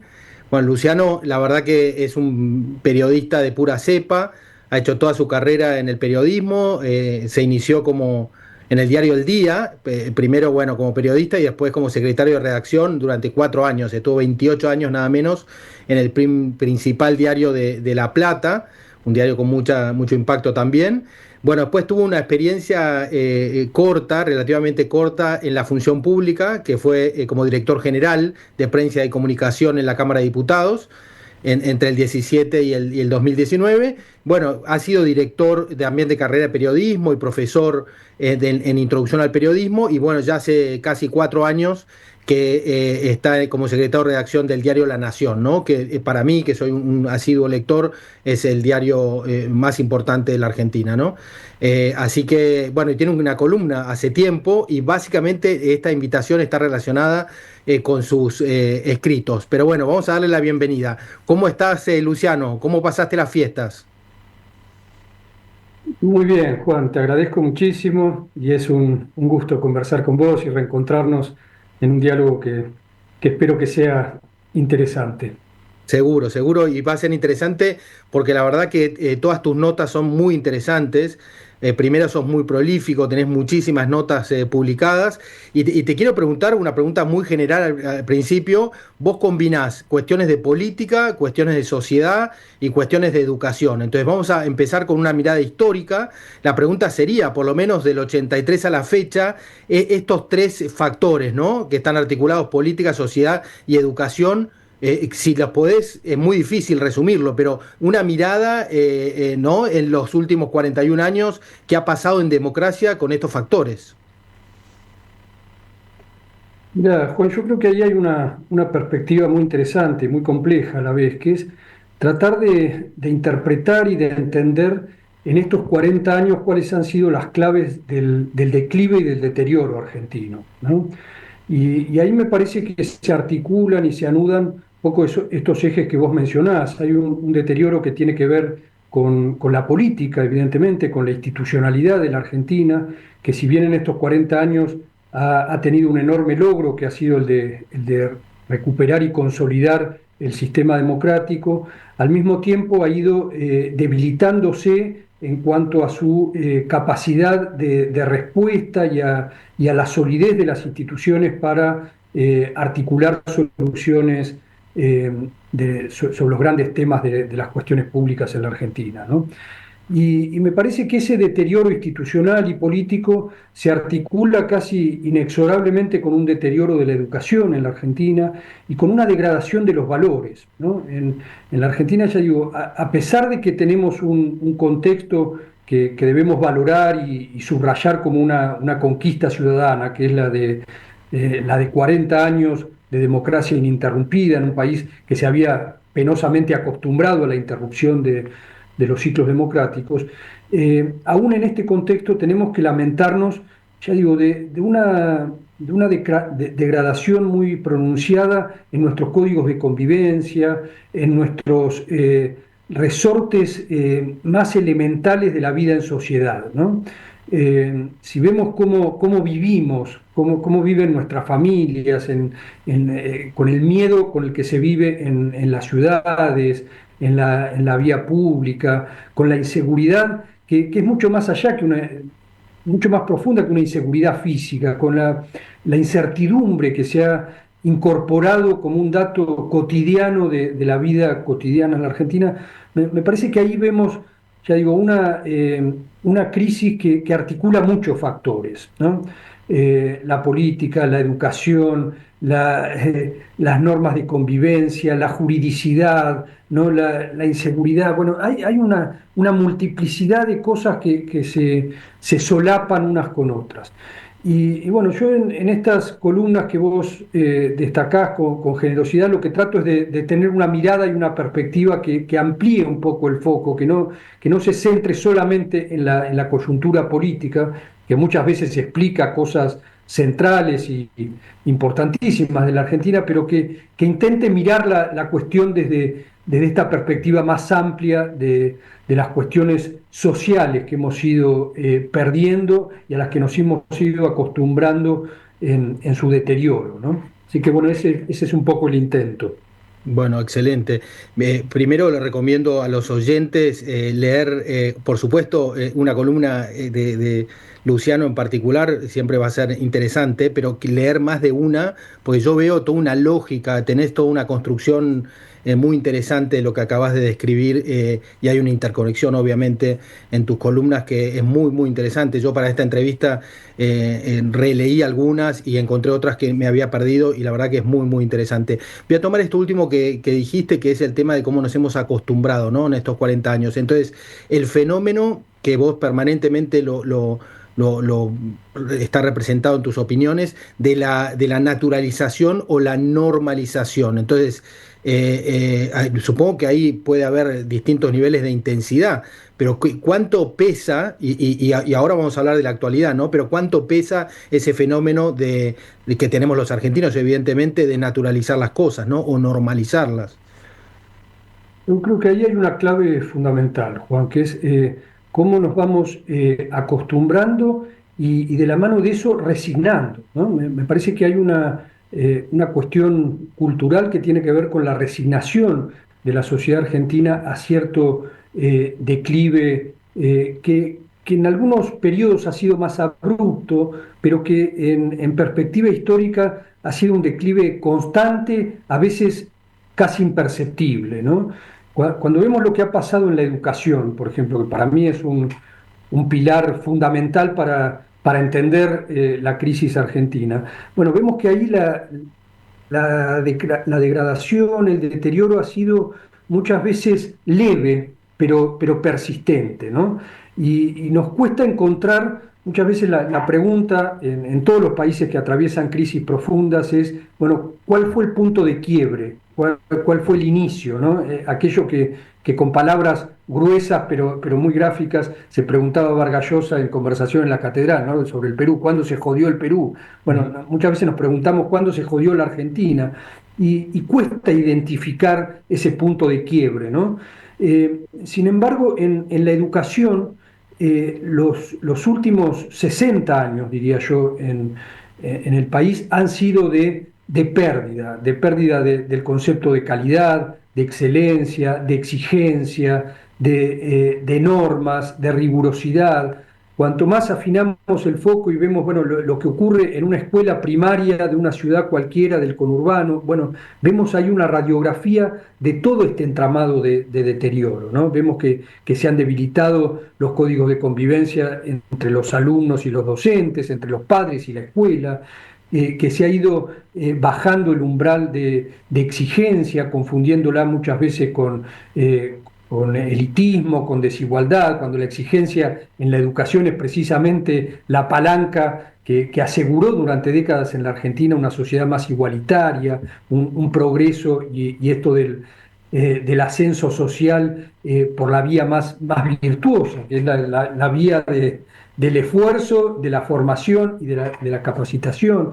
Bueno, todo eso ha ido perdiendo nivel en la Argentina. En una Argentina que tuvo ahí precisamente uno de sus mayores capitales, porque cuando lo miramos para atrás, Juan, y nuestra generación llegó a conocer un poco eso, la escuela pública era el gran orgullo de la Argentina, ¿no? La escuela sarmientina, digamos, como heredera de una concepción cultural, era el pilar que nos diferenciaba además de toda América Latina, que nos ponía en un umbral de evolución y que irradiaba hacia el resto, desde la escuela pública, se irradiaba una cosa virtuosa hacia el resto de la sociedad, ¿no? La cultura del trabajo, la cultura del esfuerzo, la cultura de la convivencia. Bueno, todo eso venía de una raíz que se empezaba a alimentar y a nutrir en la escuela pública.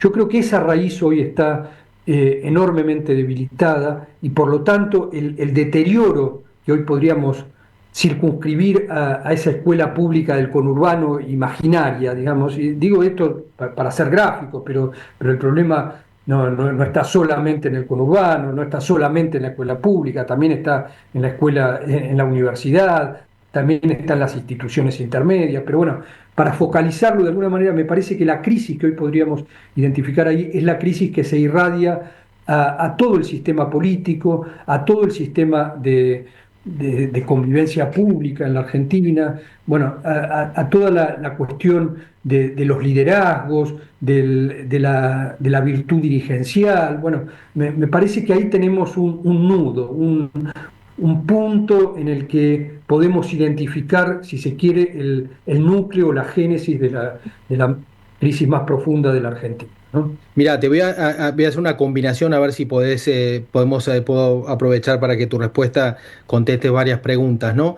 La primera tiene que ver te voy a pedir una mirada, uno como sistema, o sea, cómo funciona la sociedad en su conjunto, y otro un poco esta cuestión de la identidad de los argentinos, ¿no? Que lleva más a si tenemos unos patrones comunes de comportamiento, que algo has adelantado aquí hablando de la educación, que es un poco digamos, el canal de formación de todos nosotros, sea en la universidad pública o en cualquiera de los niveles educativos, ¿no? Pero lo que quiero preguntarte es un poco también, muchas de tus columnas analizan temas concretos y en esos temas concretos hay como una divisoria fuerte reconociéndole al actual gobierno y en particular al liderazgo de Javier Milei, muchos logros en términos económicos, ¿no? Y bueno, ya todo el mundo los conoce, están vinculados a la inflación, a la baja del déficit fiscal, bueno, a la estabilidad macroeconómica, a la cierta estabilidad también con respecto al dólar y muchas otras cosas, ni hablar la desregulación, ¿no? En muchas áreas. Hoy mismo hay una noticia hace un ratito, bueno, que tiene que ver con la cuestión del periodismo, la defensoría con respecto de la opinión pública, de medios, etcétera. Bueno, eso está muy bien, pero la pregunta ahora viene porque está un poco relacionada a lo que acabas de contar recién. Vamos hacia una revolución, por llamarlo de alguna manera. Estamos viviendo hoy, vivimos en el 2024 y aparenta que en los años futuros de gobierno, los 3 que quedan, que la Argentina ha puesto en el medio del pedido de cambio, del giro de país, la cuestión relativa a la calidad institucional, a tener instituciones de calidad, democracia, participación cívica, diálogo, pluralismo, bueno, todo esto. ¿Qué nos ocurre? ¿Estamos en un algo virtuoso integralmente que garantiza que la Argentina se despierte o completamente y garantice sustentabilidad en el tiempo, o qué ha ocurrido y qué crees que va a ocurrir? Eso por un lado, y lo otro, si eso que de la identidad de los argentinos se refleja en los líderes. Los líderes cuando asumen, como el caso de Javier Milei o cualquier otro primer mandatario de la Argentina de estos 40 años, ¿no? ¿Reflejan lo que somos todos o tienen notas particulares y no somos exactamente lo que son nuestros líderes, ¿no? Y particularmente porque hoy estamos viviendo este momento, ¿no? También hablar del presidente y del gobierno y de lo que vive la Argentina, ¿no? Es interesantísimo, Juan, esto que planteas, y esto último es un gran debate que probablemente no tenga una respuesta única, ¿no? Pero es si los líderes reflejan a la sociedad o si la sociedad refleja a sus liderazgos, ¿no? Es una cuestión casi filosófica o un debate político de mucha envergadura. Yo creo que hay un poco de las dos cosas, ¿no? Los líderes suelen expresar a la sociedad en muchos de sus rasgos, suelen expresar además, y Milei en eso es un ejemplo muy nítido, las demandas de un momento determinado. Hay líderes para determinados momentos de los países o de las sociedades.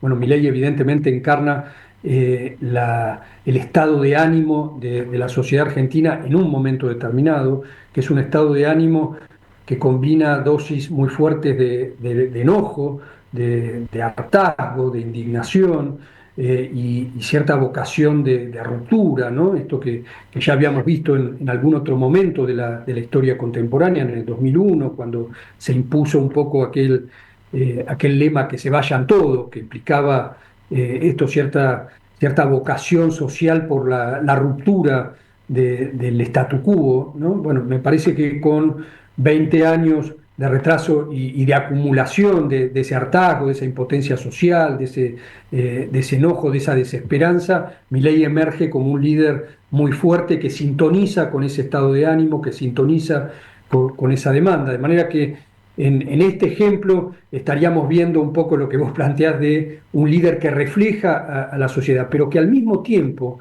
digo, los liderazgos cuando se consolidan en el poder, empiezan a ejercer una influencia y a calibrar de alguna manera el termostato del ánimo social desde el poder, ¿no? Y entonces ahí, digamos, si llegaron como un reflejo de una demanda social, como un reflejo de determinados rasgos de la sociedad del momento o de la época, me parece que después desde el poder empiezan a ejercer una influencia sobre la sociedad. Y en ese aspecto yo creo que la influencia que el presidente Milei está ejerciendo hoy sobre la sociedad, sobre todo en estos aspectos de la calidad y las formas del debate público, del lenguaje que se maneja, me parece que merece ser visto como algunas señales amarillas por lo menos o preocupantes, ¿no?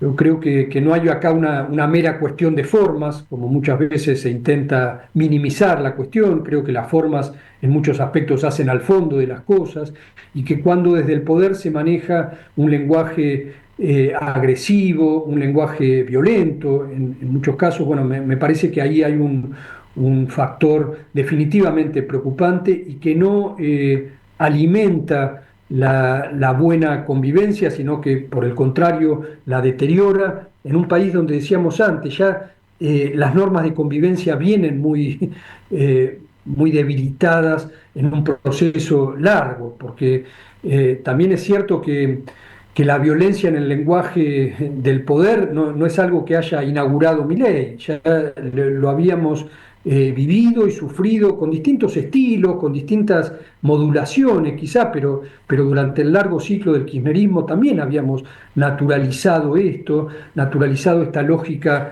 del antagonismo exacerbado, la lógica del amigo-enemigo, de que el que piensa distinto es un facho, es una antipatria, bueno, toda esta retórica descalificativa del otro, ¿no? Que el kirchnerismo cultivó sin lugar a dudas, ¿no?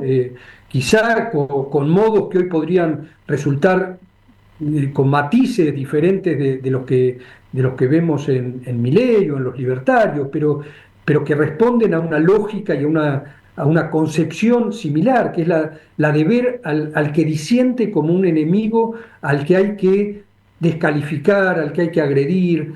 Bueno, me parece que todo esto, Juan, nos retrotrae a los peores momentos de la Argentina y a los estadios más primitivos de la convivencia democrática, ¿no? Por eso yo decía al principio, tenemos un valor y un orgullo, que es el de haber consolidado desde el 83 hasta acá el régimen democrático. Pero la democracia no es solamente votar cada 2 años, no es solamente la alternancia en el poder, no es solamente la división de poderes, que aún así en la Argentina ha estado en estos 40 años bastante amenazada en determinados momentos, sino también es la cultura democrática. Y la cultura democrática es la cultura de la convivencia, es la cultura de la aceptación del otro, es la cultura del diálogo civilizado, ¿no? Y me parece que en eso hemos retrocedido mucho, lamentablemente. Y lo que veo en esta coyuntura, en un gobierno que lleva 1 año y que, como vos bien decís, hay que reconocerle en este año logros muy importantes, logros concretos como los que vos enumerabas, pero también logros simbólicos como los de haber puesto determinados temas en discusión, los de haber inaugurado determinados sacudones en la discusión pública. Me parece que ese también es un valor Y no está mal que esa discusión se dé con vehemencia, con convicción, con entusiasmo, pero no con violencia, no con agresividad, no con la descalificación del otro. Me parece que el poder tiene que emitir señales que son muy influyentes sobre la sociedad, que vayan en esta otra dirección que mencionamos, en la dirección del diálogo constructivo, de la tolerancia, del pluralismo, de la aceptación de la diversidad, ¿no? No, nada remite más a la idea de liberalismo que esto de respetarnos los unos a los otros, ¿no? Y bueno, me parece que en eso, que es muy básico, que es muy elemental, no veo realmente señales muy auspiciosas. Yo creo que ahí tenemos focos francamente inquietantes en los que, para retomar un poco lo que vos planteabas en la segunda parte de la pregunta, en la que el liderazgo político influye lamentablemente sobre la sociedad, ¿no? Tenemos que verlo ahora, además, en el escenario en el que vivimos en este tiempo, que es un escenario dominado por las redes sociales, por la revolución tecnológica, donde todo se amplifica y se exacerba además de una manera muy pronunciada, ¿no?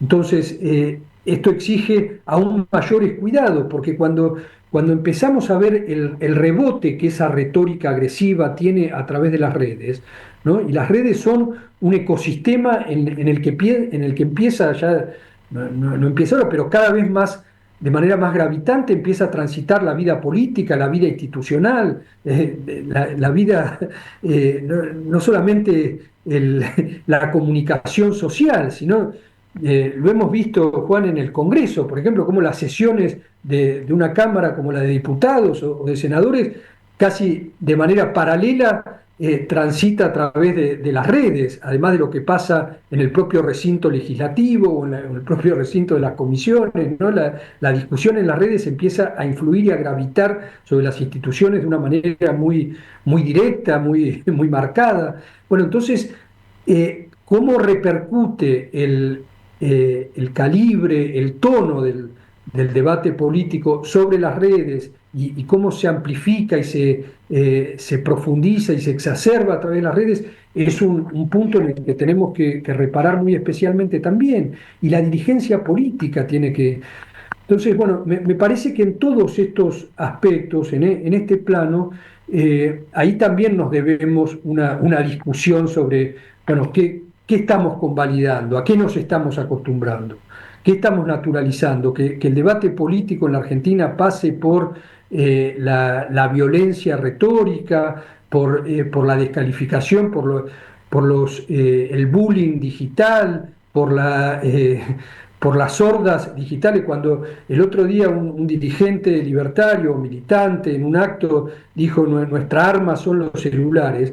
Bueno, me parece que ahí nos plantea una cosa muy preocupante. Efectivamente, el celular puede ser un arma enormemente peligrosa, ¿no? Enormemente peligrosa si no se usa con prudencia, con responsabilidad, con sujeción a determinados códigos de convivencia y de respeto por el otro.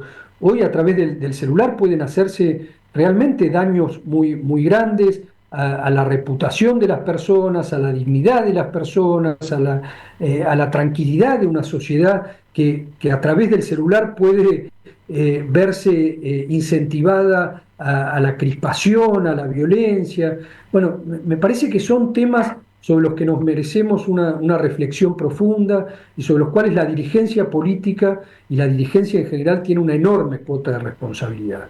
Por eso digo, ahí hay un juego recíproco de alimentación de la sociedad a sus dirigentes, porque muchos, para entender el fenómeno Milei, dicen: bueno, Milei es de algún modo preso de lo que la sociedad le demanda. La sociedad le demanda esa gestualidad, esa autenticidad, se dice muchas veces.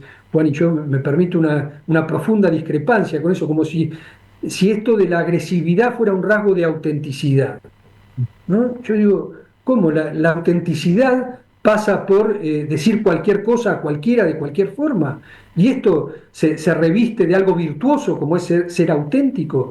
No, yo creo que la autenticidad también implica tener noción y responsabilidad de la investidura que uno representa, como la que le toca representar nada menos que al presidente de la nación, o a la de cualquier dirigente, a la de un diputado. Cuando yo escucho diputados o senadores manejar un lenguaje soez, un lenguaje que descalifica al otro con insultos, con agravios, y nos vamos acostumbrando a esto, digo, hay un gran desconocimiento de lo que implica la responsabilidad de ejercer una investidura de esa naturaleza, ¿no? La investidura es de algún modo un corset sano, virtuoso, que le pone límites a alguien que ostenta y ejerce esa representación. Cuando no reconocemos esos límites, me parece que estamos rompiendo, ya digo, códigos muy elementales, muy básicos de la institucionalidad y de la convivencia.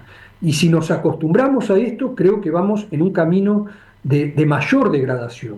En una Argentina que, como decíamos antes, tiene que plantearse con urgencia su recuperación, y la recuperación no es solamente una recuperación material, no es solamente una recuperación económica, aunque por supuesto ahí va un eje absolutamente esencial y fundamental, pero también es una recuperación ética, es una recuperación moral, es una recuperación de la cultura, de la convivencia, de la cultura del trabajo. Bueno, me parece que todo esto... Yo alguna vez escribí hace poco, este año, una columna que decía déficit cero, pero también insulto cero. Sí, Pues me parece que en esa, el gobierno ha enarbolado el concepto de déficit cero, y a mí me parece muy virtuoso eso, que inclusive como sociedad empecemos a incorporar esto, la perversión y la trampa que significa el déficit crónico en el que ha vivido la Argentina. Pero el insulto cero también representa un valor absolutamente esencial, que es el valor de la convivencia. Así Y no es. hay buena economía sin buena institucionalidad, ¿no? Es como en la esfera familiar, Juan, es como si un padre de familia, ¿sí?, le garantiza un buen pasar económico a su familia, pero no respeta a sus hijos, no respeta a su mujer, Muy buen no ejemplo. trata a su familia con respeto y con consideración. Entonces, yo digo, ¿vale la situación económica en desmedro de ese destrato? Y me parece que esto, que puede parecer pedestre, planteado en esa escala familiar, pero ilustra un poco el dilema de este momento de la Argentina, ¿no? Luciano, nos quedamos sin No sé tiempo. si me fui un poco por las ramas y contesté lo Me que... pareció excelente, excelente. Te recuerdo muchas otras cosas que has escrito en tus columnas. Recomiendo de vuelta que lean tus columnas, que son maravillosas. Te mando un abrazo enorme, me quedé con un montón de ganas de seguir hablando. Y bueno, espero lo mejor para el 2025, para vos y tu familia, el diario, que es excelente, y por supuesto para todos los argentinos. Así que te mando un fuertísimo abrazo. Juan, déjame agradecerte yo, siempre has sido muy, muy generoso conmigo, y de ese breve paso que vos mencionabas por el periodismo institucional y la función pública. Una de las grandes cosas que me han quedado es haberte conocido y haber interactuado con vos, que sos un profesional de excelencia, de estos que representan un poco a la Argentina virtuosa. Así que un gustazo encontrarnos, esperemos que en el 2025 podamos hacerlo de manera presencial, y te mando un enorme abrazo con afecto para vos y para la familia. Fuertísimo abrazo. Gracias, Luciano. Abrazo enorme. Hasta pronto, señor. Hasta pronto. Bien, 58 minutos pasaron ya de las 7 de la tarde. Excelente, excelente la nota realmente que le hizo Juan de Dios a el secretario de la redacción de La Nación, Luciano Román. ¿No la pudo ver en vivo? La puede ver en nuestro canal @portada24 a partir de mañana. Bien, y como siempre digo, y lo dije a lo largo de todos los programas, no olvidemos a Loan. Loan sigue sin aparecer, y en cada programa, cada jueves, insistí sobre este tema, y creo que hay que seguir insistiendo. Hay una sociedad que quiere saber dónde está Loan y todos los Loan que lamentablemente tenemos en el país. Bien, y bueno, ya antes de terminar, vamos dejo para el final los agradecimientos, porque está en línea Juan de Dios, que también se suma a nuestro último programa, más allá de la entrevista que hizo recién, para saludar también, ¿no?, a todos los oyentes, a toda la gente que nos ha acompañado en este ciclo 2024 de Portada 24, a la redundancia. ¿Ya lo tenemos en línea a Juan? Bueno, pero no lo vemos. Pero no, ¿cómo que no me ven? Ahí está, ahora sí, ahora lo vemos, quemadito lo vemos. Ah, bueno. Ahí veo, puede ser o veo mar ahí atrás. Hay un poco de mar ahí. Sí, estoy con... Siempre flojo de escenografía, ¿no? Nuestro columnista. Los efectos especiales. Felicitaciones por todo el programa, pero particularmente las entrevistas de hoy, qué buenas, muy buenas, me encantaron las 3 entrevistas, muy interesantes. Sí, la verdad que bueno, disfruté la que hice yo también. Muy buena la de Luciano y ¿cómo se llama? Yo siempre digo que nos quedamos cortos con las entrevistas y bueno, habrá que ver el año que viene de volver a invitar a muchos de nuestros entrevistados porque hay mucha tela para cortar, pero bueno, no quería dejar de agradecer y de saludar en este último programa a todos, en realidad a todos los que nos acompañaron en esta tarea de un trabajo que muchas veces quizá no se ve. Yo siempre lo dije porque he trabajado muchos años en medios y se ve, digamos, una parte del trabajo, pero la otra parte es convencer a los entrevistados, pensar las preguntas, repensar las preguntas y más la clase de entrevistas que hacemos nosotros, que tratamos de sacar lo mejor de cada invitado, ¿no? De no andar revolviendo como hacen los grandes medios el amarillismo, sino todo lo positivo que tiene y visibilizar el trabajo que se hace a nivel legislativo, a nivel de diplomacia parlamentaria, a nivel de tecnología, a través de las entrevistas que hace Juan de Dios Incunegui, a través de las entrevistas que hace Flavia. Yo la verdad que, bueno, muy agradecido. Vamos a volver en febrero seguramente. Ya estuve hablando con las autoridades de la radio y seguramente vamos a volver quizá en otro día y en otro horario, porque claro, los días jueves siempre hay sesión y se nos complicaban muchos invitados, con lo cual vamos a seguramente estar cambiando el día, pero vamos a volver en febrero, nos vamos a tomar un pequeño descanso. Así que bueno, en este ciclo que en su momento empecé acá con la productora, con Adriana, cuando le planteé hacer un programa en streaming, bueno, bancó la parada y siempre vino laburando firme en todo lo que es la producción, y Juan Martín, que se sumó luego unos programas en lo que es los controles, y bueno, agradecerle a muchísima gente, a todos nuestros entrevistados, a todos nuestros invitados, a los que se llegaron al piso, a los que se prestaron para un Zoom, una videollamada o simplemente un llamado de teléfono, a los que creyeron, a nuestros anunciantes, a Ana Casas, a Cristian Julco, a Pablo Torello, no me quiero olvidar de nadie.